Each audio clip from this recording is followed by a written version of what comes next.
个哪个国家是比较好的视频？这个视频是日本的生活跟中国的生活有什么区别的视频？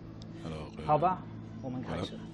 For those of you wondering why I feel qualified to talk about China and Japan, fairly simply, I've been living here in mainland China for over 10 years. I actually was learning to speak Japanese before I even came to China. I also ran a company in South Africa called Hanami Enterprises, which was like a language training company, teaching people Japanese, as well as having run a magazine dedicated to Japanese pop culture way before I even came to China.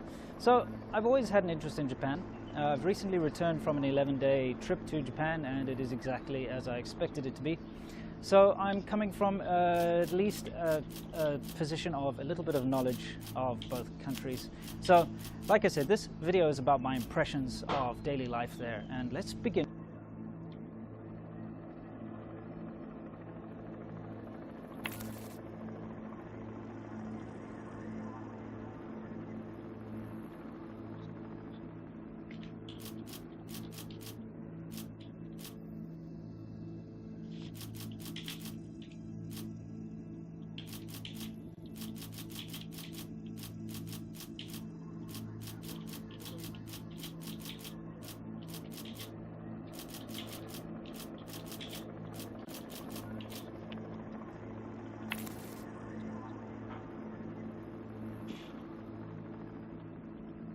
Impressions of Japan is that it is clean, organized, polite, and convenient. And, well, you see that as soon as you step off the airplane. There are vending machines everywhere, and you can get just about any drink or something to eat that you like. Everything's clean. You've got, rubbish bins where they separate the trash into plastics and combustibles, non-combustibles, etc., etc. I'm not going to go into detail. But you just look at the streets, and the streets themselves are incredibly clean. You don't see litter lying around. People are incredibly polite. Shop, assistants, people you bump into on the street. Even when I was trying to take videos or photos, even though it was, a lot of pedestrian traffic, people would stop and wait for me to finish taking my photo and apologize and then move past. Just things like that, which is quite the polar opposite to life here in China. However, that being said, Japan is also a society that's reached its peak, and it's very evident just by spending the time there. And also my knowledge of Japan from years ago, it has, like I said, reached a peak, and there's not a lot of room for growth. China, on the other hand, is the complete opposite, and it's continually growing. And although the economy is slowing down, and you can see that the effects around you, you still see new skyscrapers going up, you still see business booming, you still see the cities are vibrant and full of life and still on the up and up. There's a big downside to this, of course, and that is that there's constant construction and a lot of noise, and it's things are always in turmoil as a result.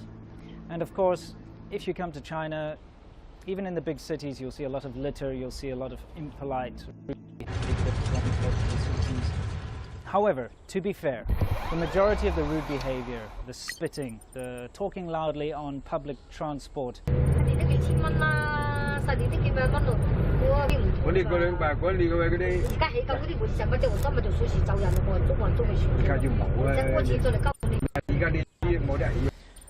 the littering, the general social faux pas, I should say, they are all more or less perpetrated by a single generation, which is anybody that was born before the 1970s or even in the early 1970s.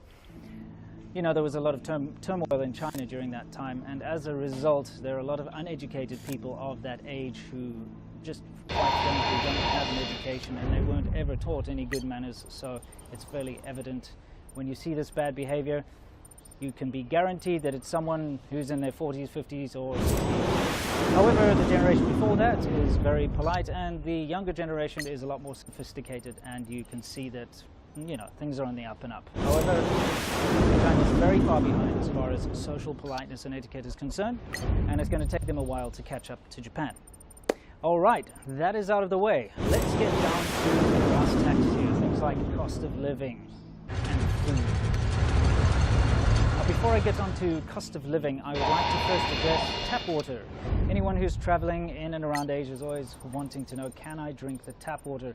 And the answer is yes, you can. Although by force of habit, I was still boiling the water before I drank it, and you can buy bottled mineral water really cheap in the local convenience stores anyway, so I was kind of doing that. But yes, you can drink tap water.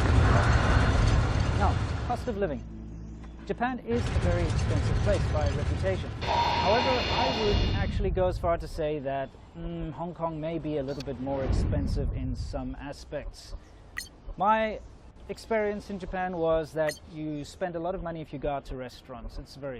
It is very expensive to eat out. Whereas, of course, in China, average rent prices in Japan are also a lot higher than here in China.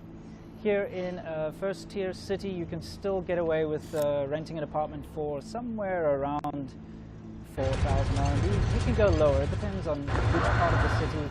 But you're going to be paying anywhere between, I think the very low-end bracket in the first-tier city is about 2,500 RMB for a shared room or a small, very small one-bedroom apartment.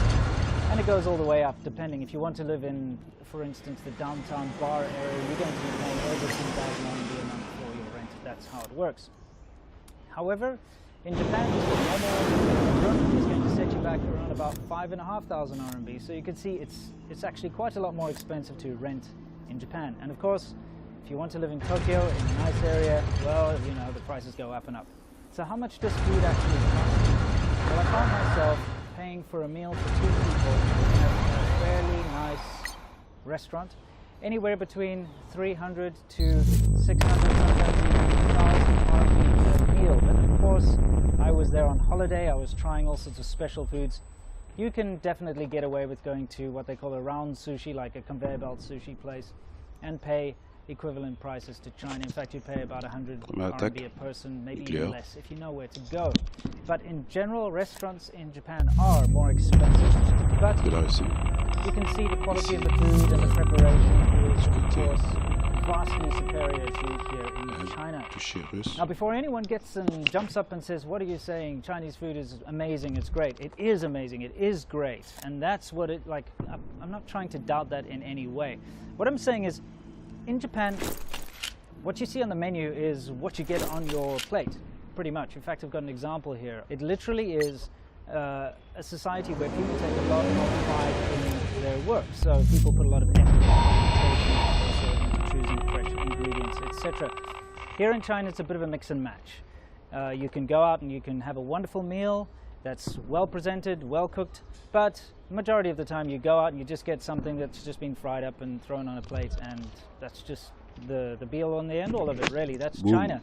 And that's part of the adventure over here, is trying out new things and not knowing what you're going to get at the end of the day.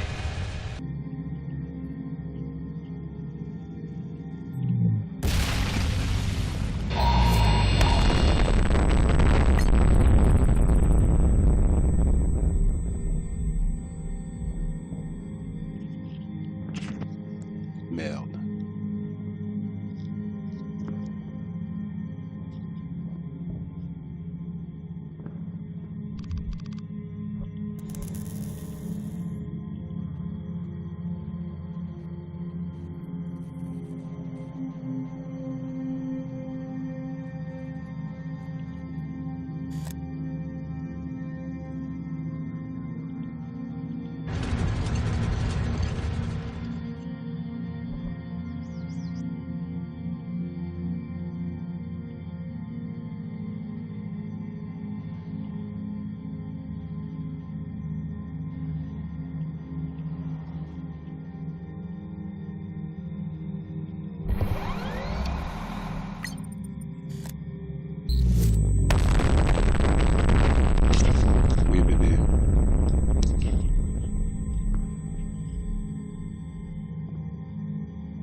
fait, il a besoin d'une gang, et voilà son gang.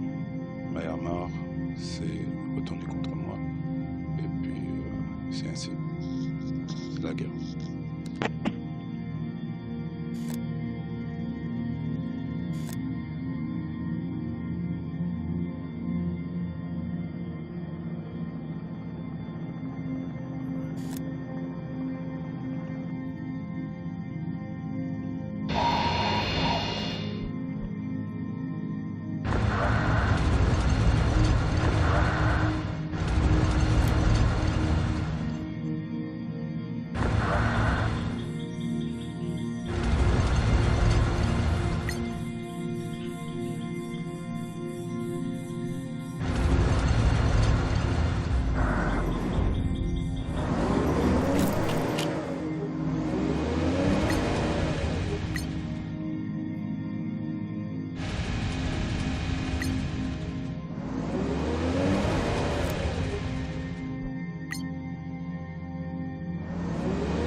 Ce n'est pas des blagues.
Début de ce recrutement.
most famous Cold War was fought for 40 years between the United States and Soviet Union.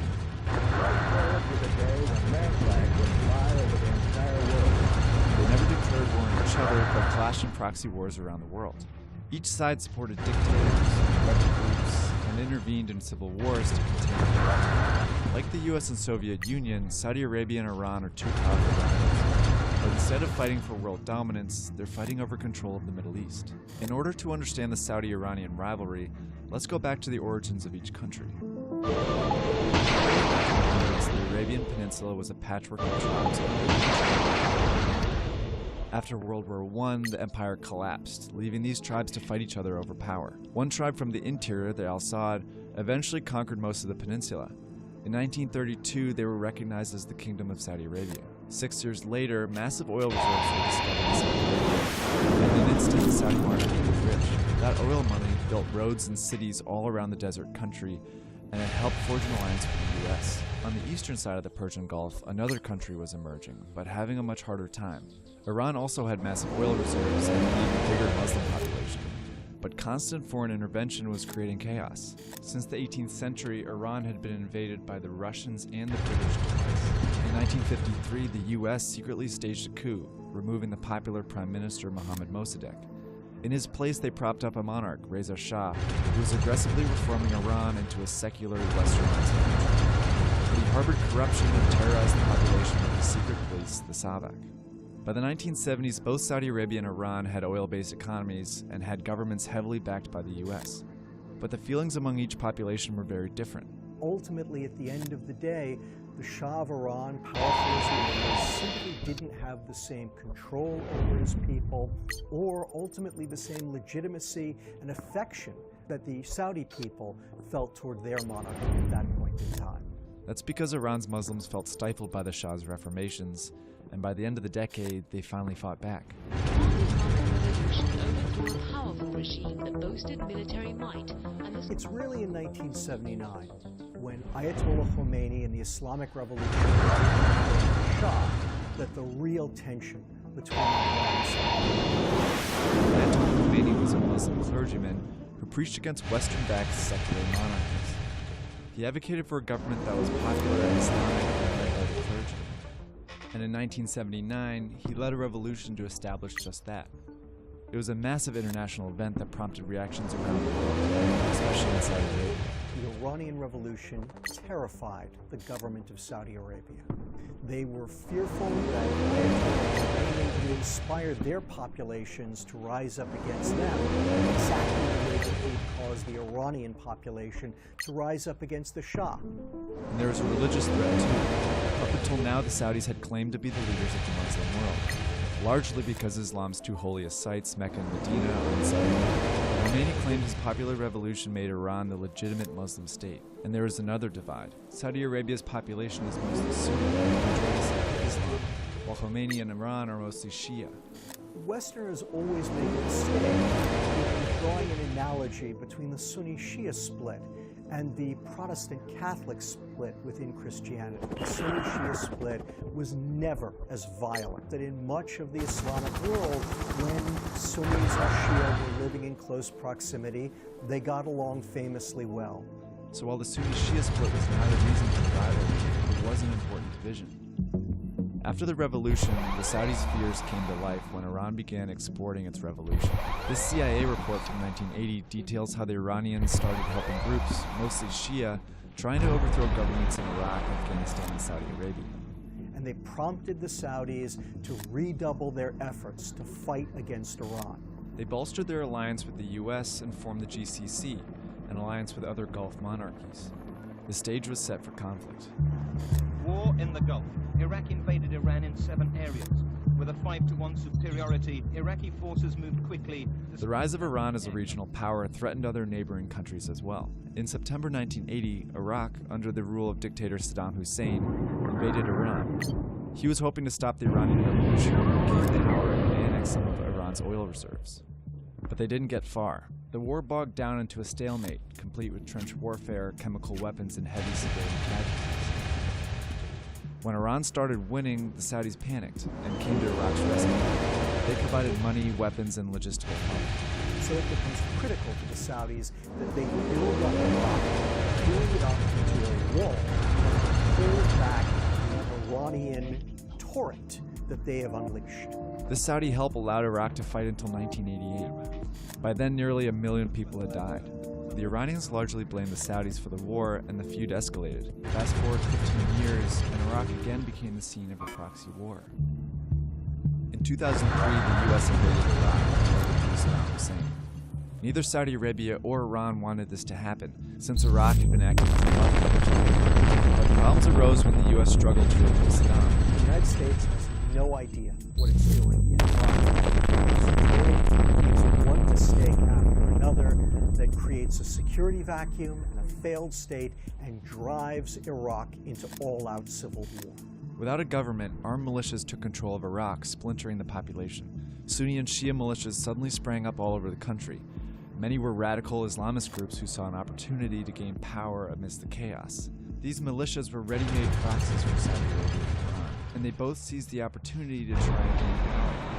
The Saudis started sending money and weapons to the Sunni militias, and Shia. Iraq was suddenly a proxy war with Saudi Arabia and Iran supporting opposing sides. That trend continued into the Arab Spring, a series of anti-monarchy, pro-democracy protests that swept through the Middle East into Iraq. And this had very different consequences for Saudi Arabia and Iran. That is terrifying to the Saudis, who are the ultimate status quo power.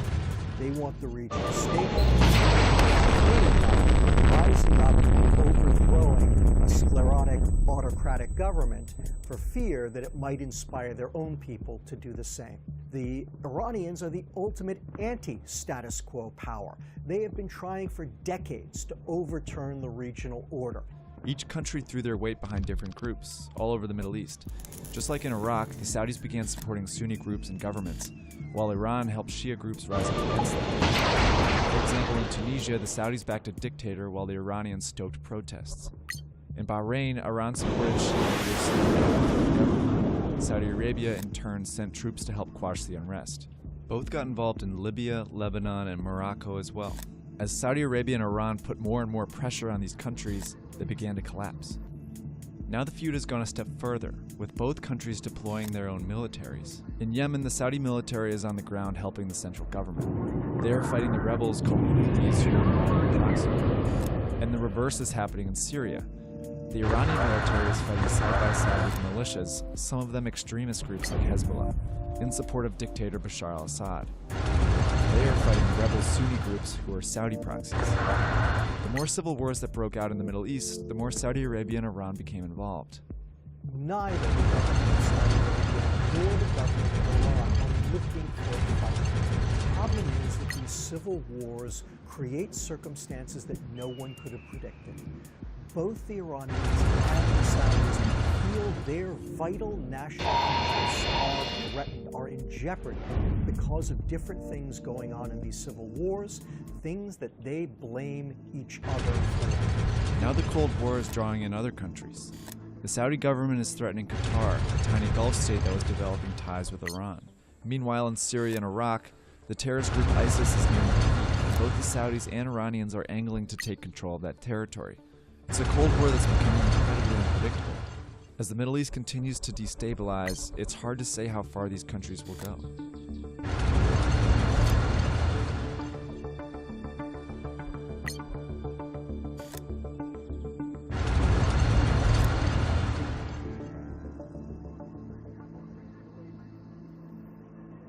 There's something that I say. First himself in the third person. I am a mortal being. I can die at any time. And then two, more importantly, has to repeatedly deny that they're a dictator.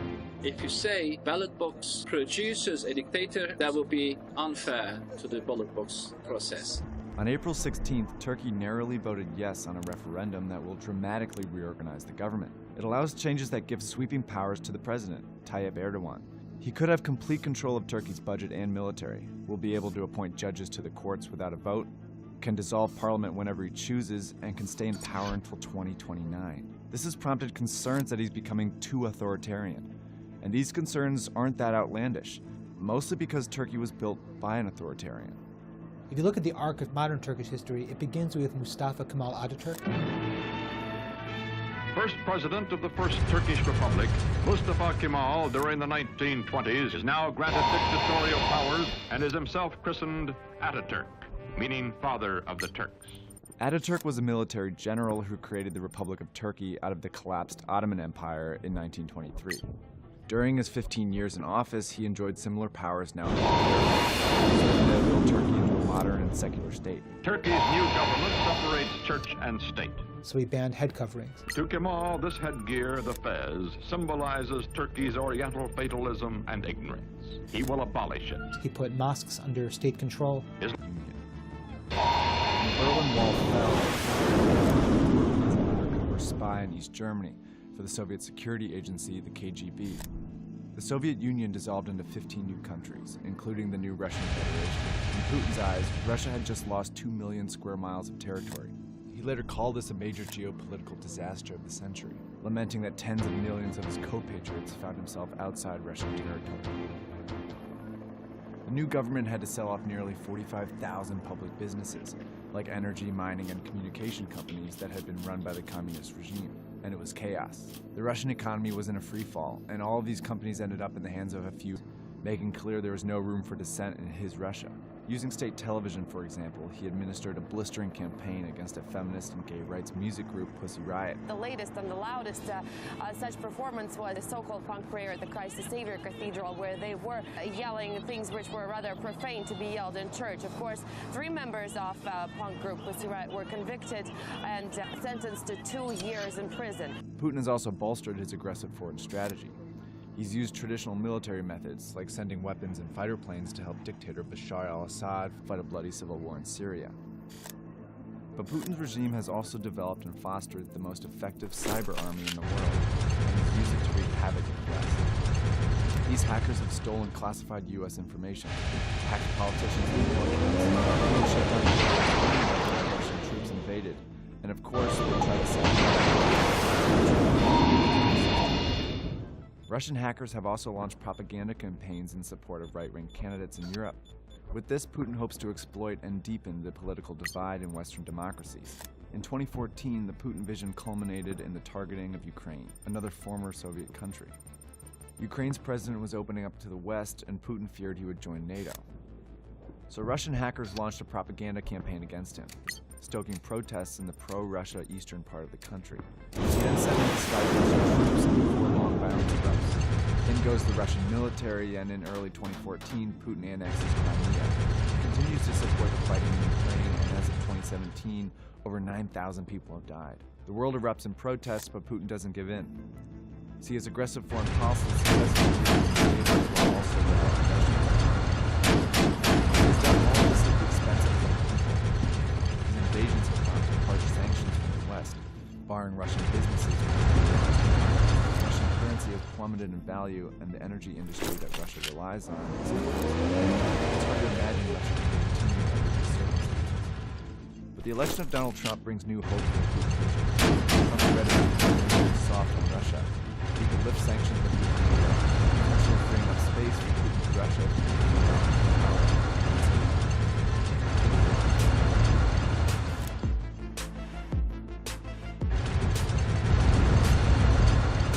unprecedented prosperity and low levels of conflict. To understand America's position in the world and why it's so pivotal for world politics as we know it, you have to go back to the country's founding. It wasn't a global power in any sense of the word. During the first 70 years of its existence, the United States expanded both territory and influence in North America, eventually reaching the Pacific Ocean, in a wave of expansionism that resulted in the wholesale slaughter of indigenous populations. Early Americans were deeply divided as to whether the country should expand beyond the Pacific and Atlantic Oceans. This became a major debate after the Civil War, when some leaders, like post-war Secretary of State Seward, argued that America should push to become a global power. Seward succeeded in pushing a plan to purchase Alaska from Russia, but his attempts to buy Greenland and Iceland, as well as annex territory in the Caribbean, were all blocked by Congress. That's because some Americans, including many on Capitol Hill, had a strong anti-imperialist bent. These people worried about America getting more involved in global politics, as well as having to integrate populations from quote-unquote inferior races. And this opposition implied major checks on the imperialist urge to expand. But something was happening in the late 1800s that would change the debate about American expansionism.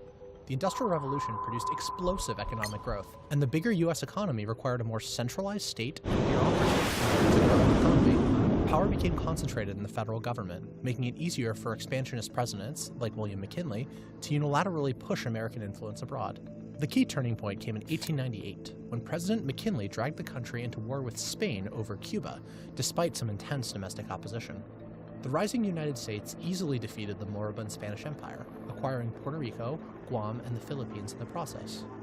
Over the next 2 years, the U.S. would annex the Kingdom of Hawaii, Wake Island, and American Samoa. A few years later, the U.S. took control of the Panama Canal Zone and sent troops to occupy the Dominican Republic. It also purchased the American Virgin Islands. This period of rapid acquisition of far-flung territories put the U.S. on the map as a truly global power. During this time, America also began using its influence to protect its growing commercial and military interests abroad, installing pro-American regimes in places like Nicaragua, and playing a major role in international diplomacy regarding the Western presence in China. World War I showed just how much America's influence had grown. Not only was American intervention a decisive factor in the war's end, but President Wilson attended the Paris Peace Conference, which ended the war, and attempted to set the terms of the peace.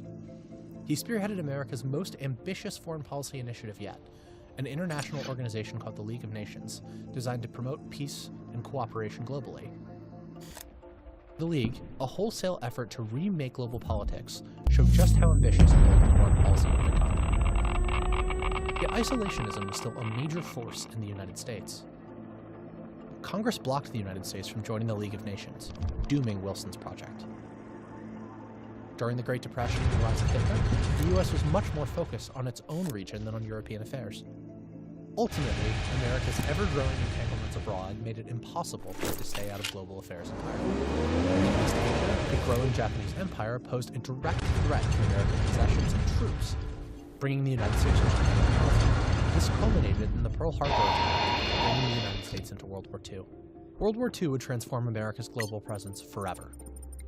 The United States was the only major power to avoid economic ruin during the war, and it was the sole country equipped with atomic weapons. As such, it was in a unique position to set the terms of the peace, and, with the aim of preventing another war in mind, it took advantage. The most famous example of this is the creation of the United Nations. The UN Charter set up a system of international law prohibiting wars of conquest, like the Nazis and the Japanese. It also served as a forum in which the international community could weigh in on disputes. This way, the Americans hoped, great powers could resolve their differences through compromise and law rather than war.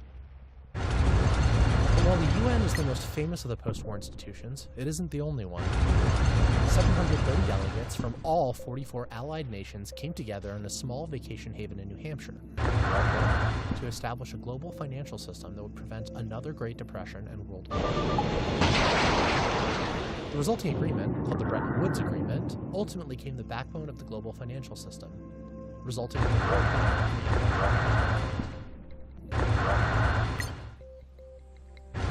By creating these institutions, the United States committed itself to being deeply involved in the world's problems. The issue, though, is that the world's second largest power, the Soviet Union, saw things differently. World War II had made allies out of the democratic West and the communist East in the fight against Hitler, but that couldn't last.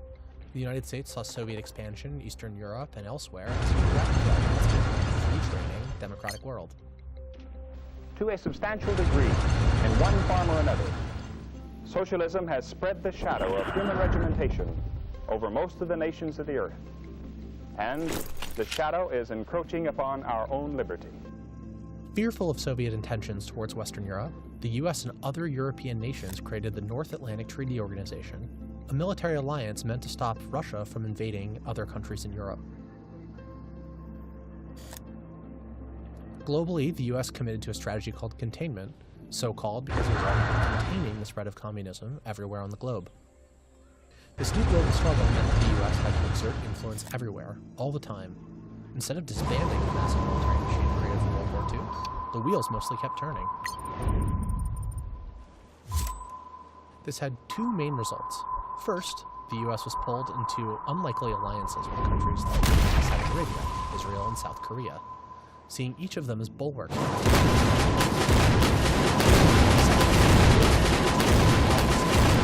Dozens of countries countries to contain Soviet influence. Sometimes this meant propping up sympathetic dictators like Iran. Other times, it meant supplying rebels with arms and money, like in Afghanistan in 1979 and Nicaragua in 1985. Over the course of the Cold War, the U.S. intervened in hundreds of disputes around the globe, ending up with a complicated set of alliances, tensions, and relationships in basically every corner of the earth. After the Berlin Wall fell, the U.S. could have withdrawn from the system, severing ties with its allies and drawing down the size of its military. And while the U.S. did decrease military spending, much of the military infrastructure and alliances from the Cold War remained. Presidents George H.W. Bush and Bill Clinton decided that it was in both American and the world's interests for the United States, now the sole superpower on Earth, to continue actively managing global affairs. We should be and we must be peacemakers. NATO, created solely as a tool for countering the Soviet Union, stayed together and even expanded, a way of keeping European nations united in the absence of the Soviet threat.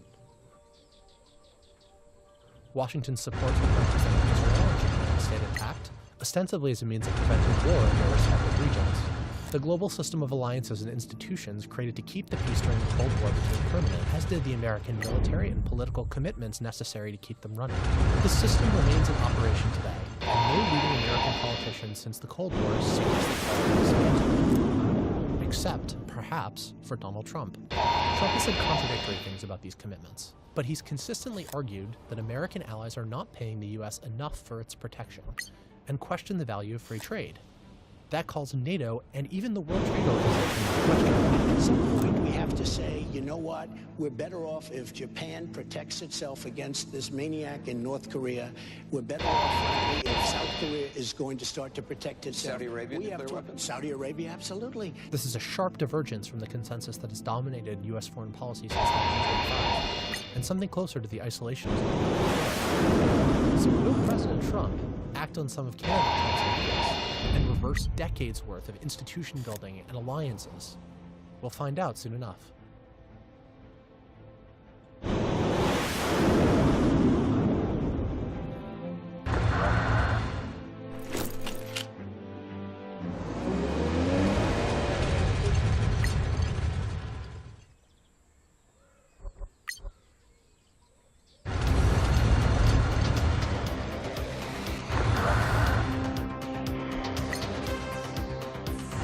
This is the Joint Strike Fighter aboard F-35 Lightning II.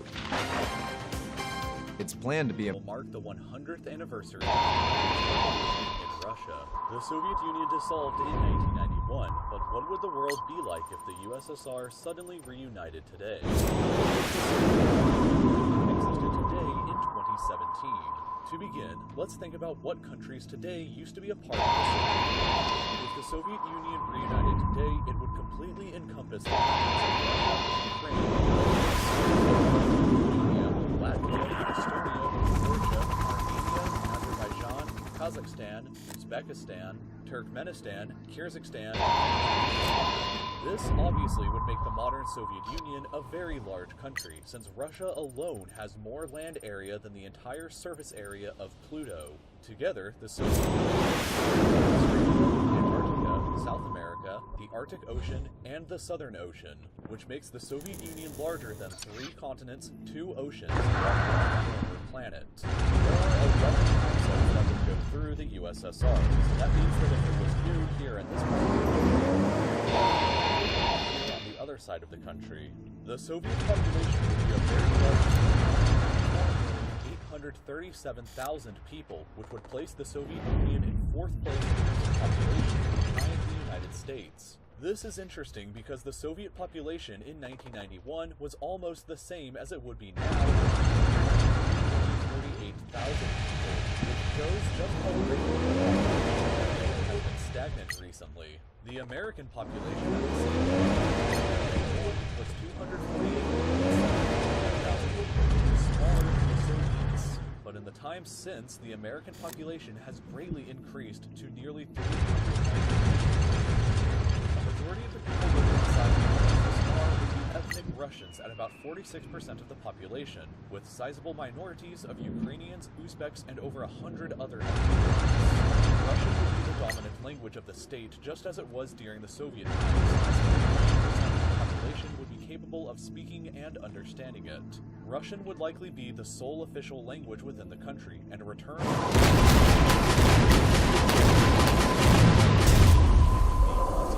Communist Party of the Soviet Union would be the sole legal political party within the country and would possess state-sponsored atheism would be enforced, where believers would be free to practice their faith in private or in designated religious buildings, but all public displays of religion outside of these designated areas would be forbidden. Despite this, however, the Soviet Union would still have a very large religious population, with only 12% of the modern population claiming to be atheist or non-religious. 54% Orthodox Christians, another 3% Catholic, 24% Muslims, 3% Shia Muslims, and a final 4% of multitude of other diverse religions. The capital city would be located in Moscow, the present capital of Russia and the largest city of the modern Soviet Union. To add up to the top 5 largest cities in the country, we would add Leningrad, as well as Kiev, Tashkent, and Minsk. Large at $2.034 trillion US, placing it as the 8th largest economy in the world. Russia currently is the 12th largest world economy, so the Soviet Union ahead of countries like South Korea and Canada, but remains stuck in the GDP per capita inside the country would be fairly low at just $6,899 per person, which would place the USSR all the way down at 76th place ahead of Bulgaria but behind China. This somewhat large economy would, however, greatly support the Soviet military with a budget of $80.4 billion US, the 4th largest budget in the world behind Saudi Arabia, China, and the United States. What the Soviets would lack in funds, however, they would make up for in sheer size with a force of 1,436,000 active duty soldiers, the second highest number in the world behind China. But the USSR would have an additional 2,884,000 soldiers, a Soviet military a potential size of 4 million in the event of mobilization. A force almost as large as the entire population of New Zealand. A fully mobilized Soviet military would be about the same size as a fully mobilized Chinese military, and would be 42% larger than the American military. The Soviets would also possess the largest nuclear arsenal in the world, with 7,300 warheads compared to just 6,000 American warheads. In addition, the USSR would be by far the largest both Saudi Arabia and the United States with a production of 12,966,000 barrels of oil every day. If we get a little more ambitious with this and decide to add all of the former territory that once belonged to the older Russian Empire into the modern Soviet Union, to do this, we would add all of Finland, a very large chunk of Poland including the capital Warsaw, and all of Alaska. Doing this would raise the Soviet population up to 313,496,000 people, which would be nearly equal to the United States. Her GDP would be dramatically increased to $2.541 trillion US, now the 6th largest economy, ahead of both India and France, but still remaining behind the United Kingdom and Germany. The added land would make the Super Soviet Union about the same size as the Roman Empire was at its height. The difference in size between the two empires would only be about the size of Montenegro. All things considered, the Soviet Union likely wouldn't quite be the superpower that it once was. It would have the largest nuclear arsenal in the world, the 2nd largest conventional military in the world, and would be the world's largest producer of oil, but would be shackled by a struggling economy and a stagnant population growth.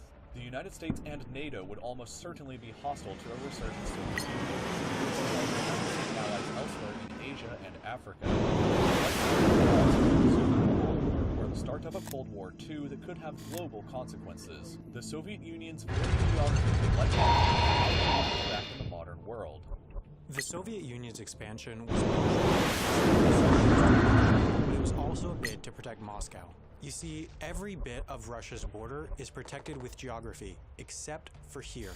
This is the Northern European Plain, a wide stretch of land that funnels an invading Western European army right up to the gates of Moscow. By gaining influence in Eastern European countries, the USSR was able to create a zone of buffer states between Moscow and Western Europe. Not only is the Russia of today weakened by its lack of buffer states, but it is also condemned by its geography because it has deep water ports with direct access to an ocean. That means it's hugely expensive to ship Russian goods out of the country. It can't properly function without the permission of NATO countries and allies. I talk about all of this in much more detail in my video over at Wendover Productions, which you can find here. Please make sure to go ahead and check out that video next, as this video was done in a collaboration with both Wendover Productions and Alternate History. Make sure to leave your comments below about what you just watched, and if you enjoyed watching this video, then I sincerely hope that you'll subscribe to my channel by clicking here. This video was selected to be made by people over at the official Real Life Lore Patreon, which you can go to and vote on future video topics by clicking here. Enjoy it or dislike if you didn't, and I'll see you next week.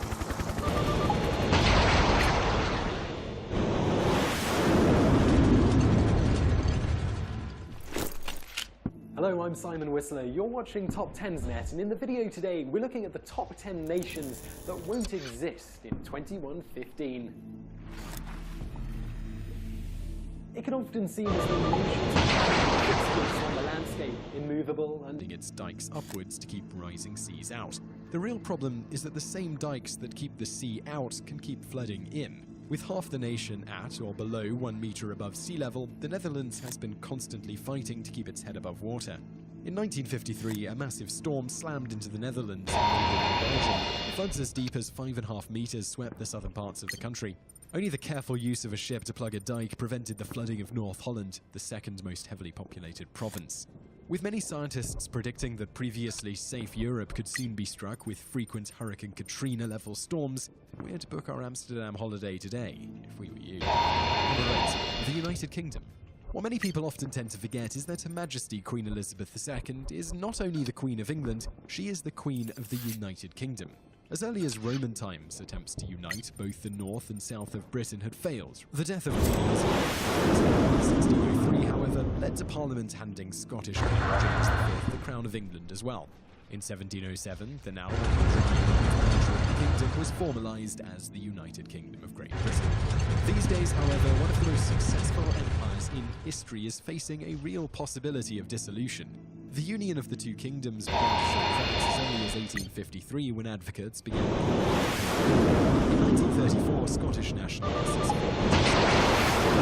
which has of late been a champion of Scottish independence and referendums calling for the dissolution of the United Kingdom have come in Scotland roughly every 20 years since the 1970s. First failed, neutrality, the second was unpopular, and finally established the Home Rule that has been debated for nearly 150 years, but did not actually dissolve the Union. The most recent, 2014, failed by a narrow margin, until 6 months later the SNP swept the parliamentary elections on a wave of reaction to the narrow failure of the referendum. With 56 out of 59 seats possible and opinion polls showing growing support for another attempt, it seems likely that the United Kingdom will be no more by 2115. Number 7. Canada.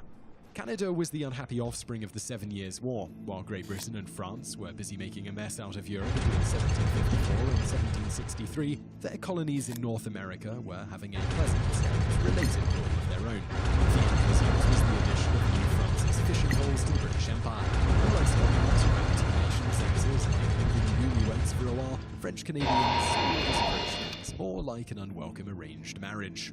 Though becoming British in 1763, it wasn't until 1840 that serious attempts were made to properly un-Frenchify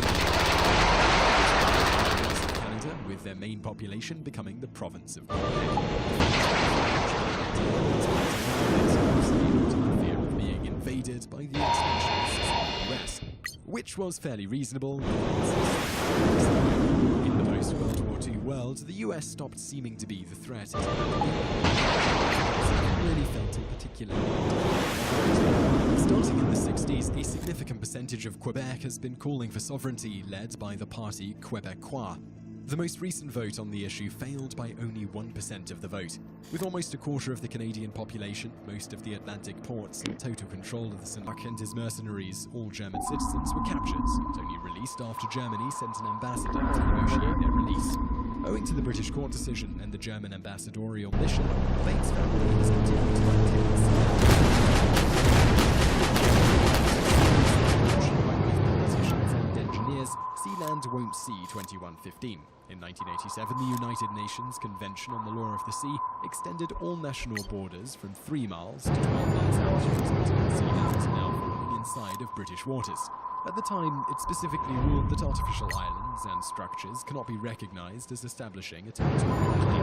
Though Britain has yet to act on this, that rule means that the UK can reclaim the platform at any time, and the rest of the world will simply shrug.